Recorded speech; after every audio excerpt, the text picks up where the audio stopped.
Good morning, everybody. Good afternoon to people in Europe and to the people in Australia. Good very evening.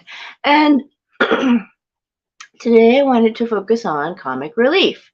So I will tell you how it came about. It came about when my little cat Zia, Fira, Fatima, come here. You want to come over and give a cameo? Make us a cameo, would you? Huh? Come on, come on. She's coming. Okay, so she comes along and she sees a bunch of items on the piano. She knocks them all down by accident with her tail, and she looks at them as though she wants to go pick them up. And I'm thinking to myself, so she's a cat. She can't pick them up. Come on, come on, come on. Good girl. See, she comes over when she's called her name. She's a woman of many names. She's a very, very young cat. She just became a cat from being a kitten. Her name was Fatima, and then I named her Fira because I could never remember Fatima.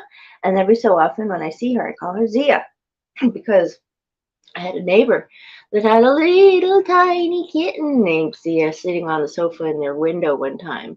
And it was the cutest little thing. It was a little orange tabby that was about 3 inches high.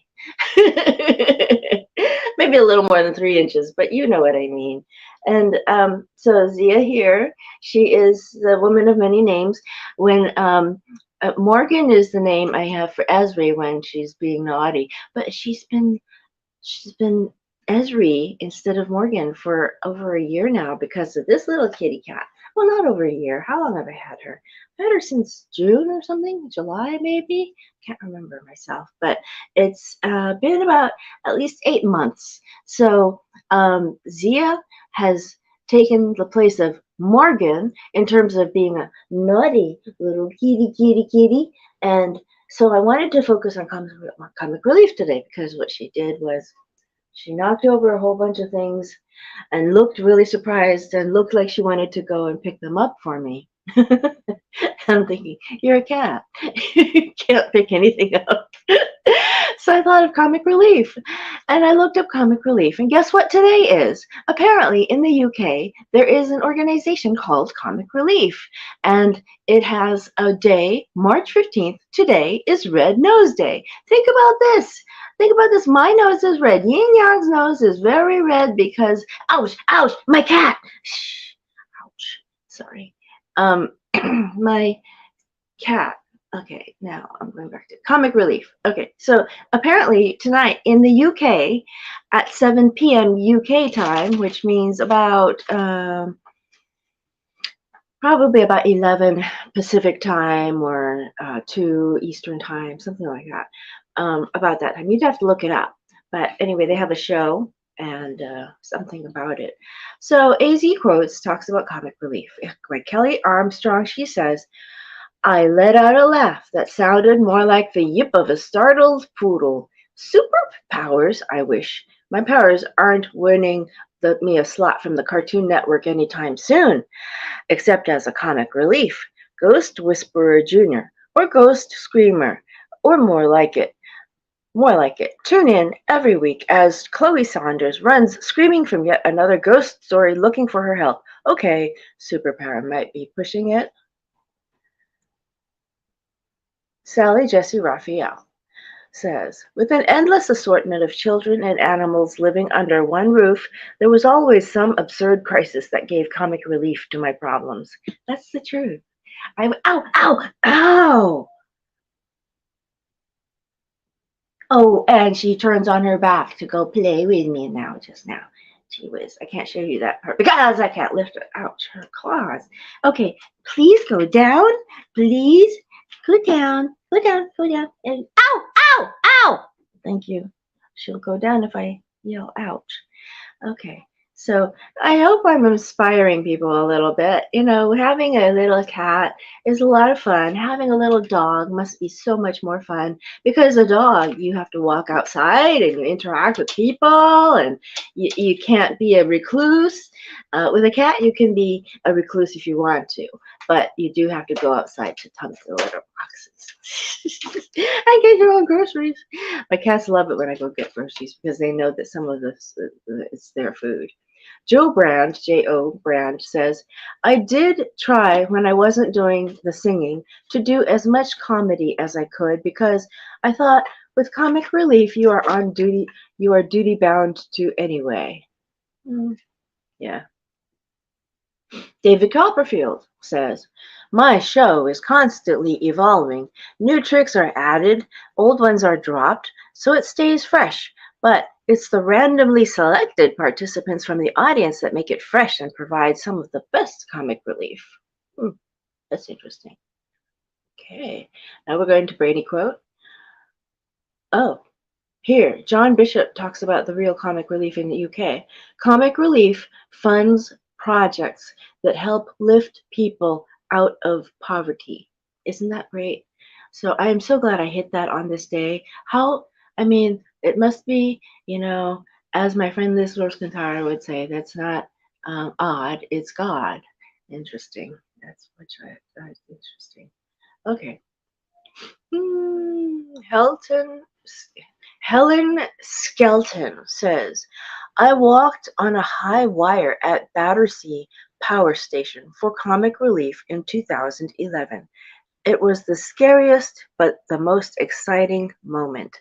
I hated being on it, but as soon as I stepped off, I was desperate to get back on and do it again. That's profound. I think that's really cool. So this one is really a lot about, okay. Her name is Connie Hook, Konniehuq. An experience that shaped me happened early in my TV career when I filmed in Mozambique, Angola, and Bangladesh for Blue Peter and Comic Relief, places with extreme poverty. When you see that firsthand as a young person, you take it with you for life. I think you take it with you for life whether you're young or not. Whether you're young or not, you do take it on for life. I saw poverty when I visited Taiwan in 1978, but later I visited again in 1981, and it was better. And then in 1990 when I visited again, and it was really cool. Have I been there since? I don't remember. I don't think I have. But anyway, I also saw poverty in China, and in China they would not allow the tourists to go beyond certain zones. And that was because the Chinese government did not want people to know how deep the poverty was.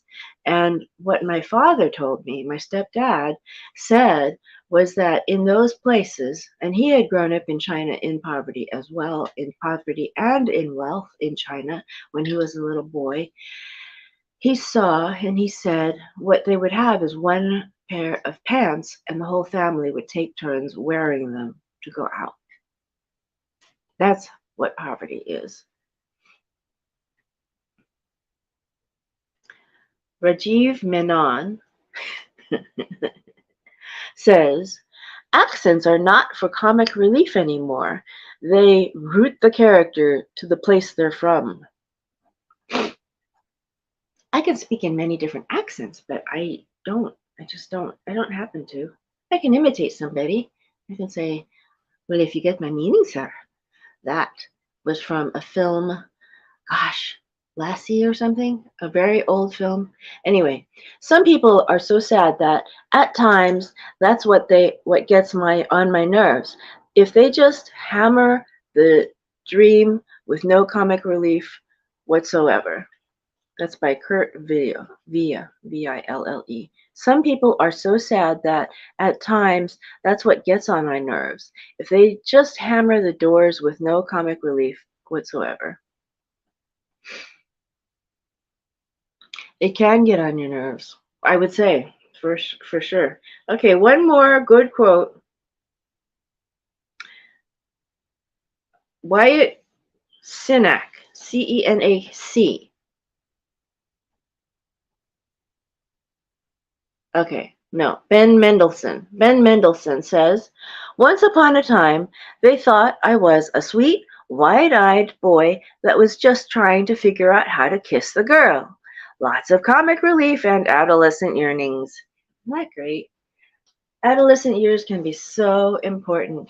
Oh, by the way, this is just my TV screen. My laptop is out of order, so I couldn't say anything on the screen today. Sorry. Um, it's not out of order, it's just out of power. So that's about it. I hope I've inspired, entertained a little, imparted a little bit of actual comic relief, and we'll see you again tomorrow. Today was Friday, March 15th. The Ides of March. Beware the Ides of March. So I gave you some comic relief on the same day as the UK has an organization called Comic Relief that has something called the Red Nose Day. And I also happened to be wearing red. How does that get put together? It's not odd, it's God, says Liz Rose Cantara. Good morning, John Clark. Good morning, Sam Afra. Good morning, all you people that come on in the later morning. And good morning, Candace Richardson Solomon. I'll talk to you later. Okay. Oh, and AC Rosita. Okay. Old Kinderhook. Bye bye.